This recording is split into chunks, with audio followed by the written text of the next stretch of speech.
I want to talk about how to prevent an IRS levy. But before I can do that, I really have to identify two different types of IRS levies.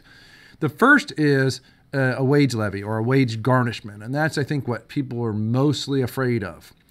The second one that comes to mind readily is a bank levy. Bank levy is when the IRS seizes what's actually in your bank account at the time that they serve the levy. Now, levy just means seizure. So the IRS can seize lots of things. I mean, I've had clients threatened with the seizure of company property like machinery and vehicles. I've had individuals threatened with the seizure of their vehicle because it was worth a lot of money and it was paid for in full, that kind of thing. But primarily, when you talk about IRS levies, what you're really talking about are wage levies and bank levies.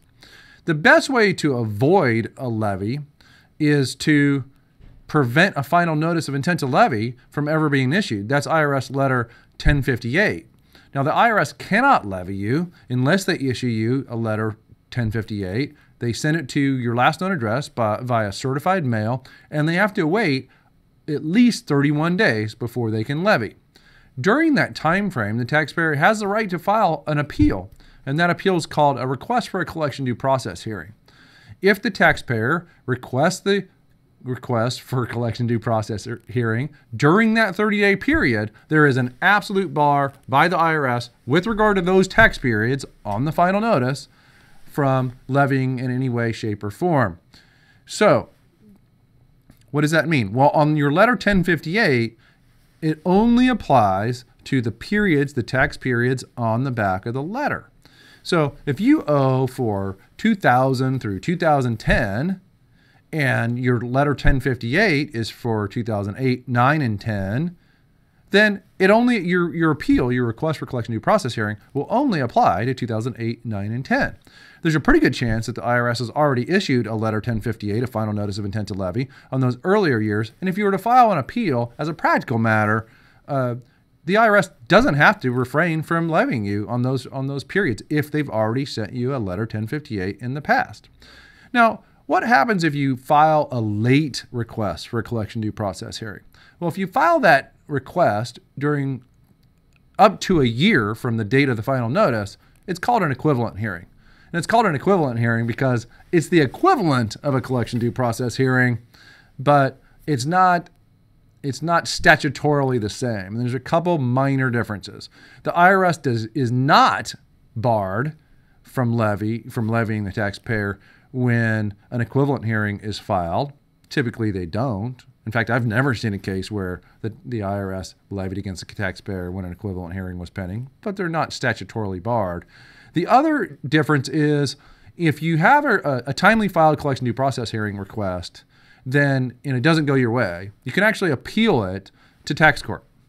If you file an equivalent hearing, you cannot appeal to tax court. You're just done when the settlement officer issues his decision.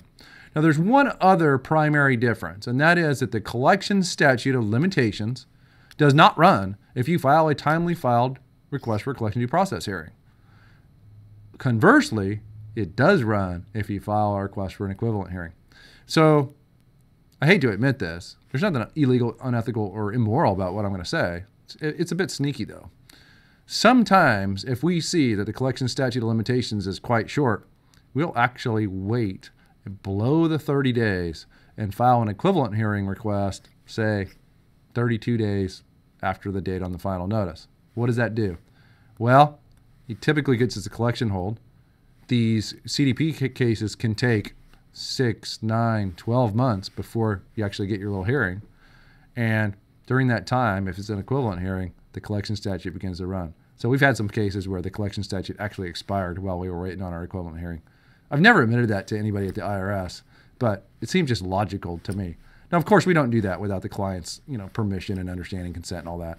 But that's the kind of thing that a really good tax pro can advise you about and help you out with. So those are really the ways to prevent an IRS levy. I mean, there's one other way. There's two other ways. You can pay your taxes, or you can enter into some kind of collection alternative before it got to the levy stage. But I'm talking really to the people who just really don't have any options. They owe more than they can ever afford to pay, and they're just looking for answers here. There is one other way also. If you file an offer in compromise, then also the IRS can't levy you. And obviously, if you file a bankruptcy, they can't levy you as well. So there's a number of different ways to prevent an IRS levy. Don't wait until you get levied before you seek help. That's really hard. You're out of resources typically by that time, and you have no leverage. It's just really a whole lot harder to resolve if you wait until you get levied. So I urge you to take action. If you have questions about this or really anything else having to do with IRS problems, I invite you to visit our website at getirshelpnow.com.